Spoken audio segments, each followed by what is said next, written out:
Hi everyone and welcome back to this Python tutorial series for beginners. In this video we would be learning about inheritance. Now let's try to understand what does inheritance mean in English. So let me give you a real life example. You inherit some properties from your parents, but you have some properties of your own. Your properties are your properties, but some things you also inherit from your parents which they had. So let's see how that applies to programming. Let's say I have a class A and this one has a method 1 and def method 1, and let me print method 1 here, and I'll just copy this code again, paste it here. Oops, I need to pass self. Self is important. If you forget to pass self, you would get errors. What's the problem here? Oh yeah, method 1 is already defined, method 2, and you'll say method 2 here. And I'll just copy this bunch of code again, and let me create a class called B. And I'll just paste these method and method 3, method 3. And let me create another one of these, and this one would be method 4 and method 4 here. Now let's say that you have created a very big program where you have certain methods of class A which you would like to use in class B, but you do not want to define them here again. So what you can do is you can inherit those methods into this class, and the way you do that is by specifying the classes you want to inherit in round brackets. So I'll say I want to inherit methods from class A. So what this would do is that class B would now inherit all these methods.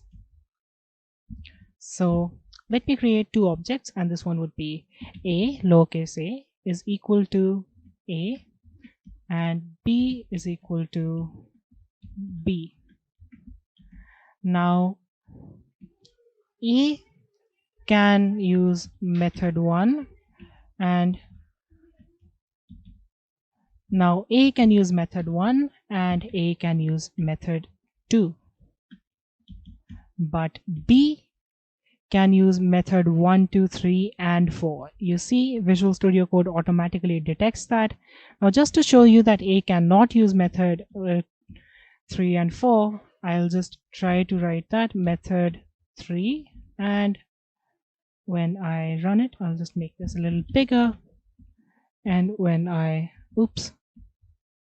run it, it says method 1, method 2, because these are the print statements, and it says A has no attribute method 3, while B, which should only have method 3 and 4 like till now, if I just replace this with B and if I save it and then I try to run it, you see B can use method 1 and method 2.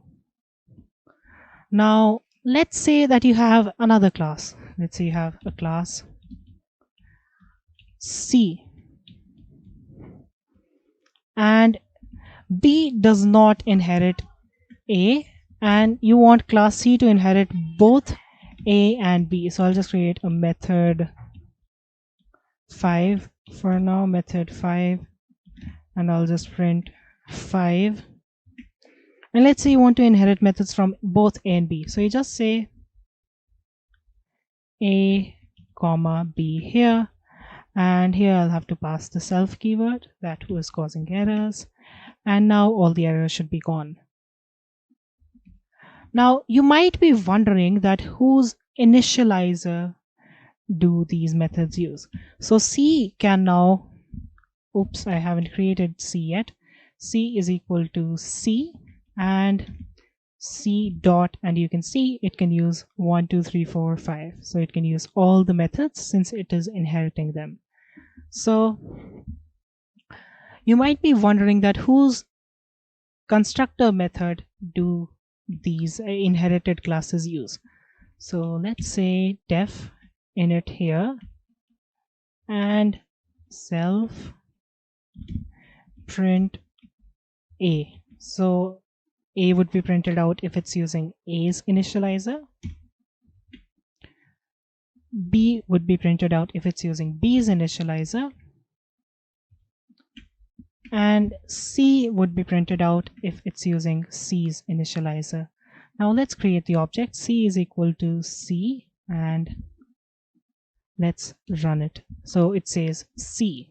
So let's say that you want to run this, the init methods of the classes that you inherit from. So the way you do that is you say super dot init. Super is a function and then you say dot init.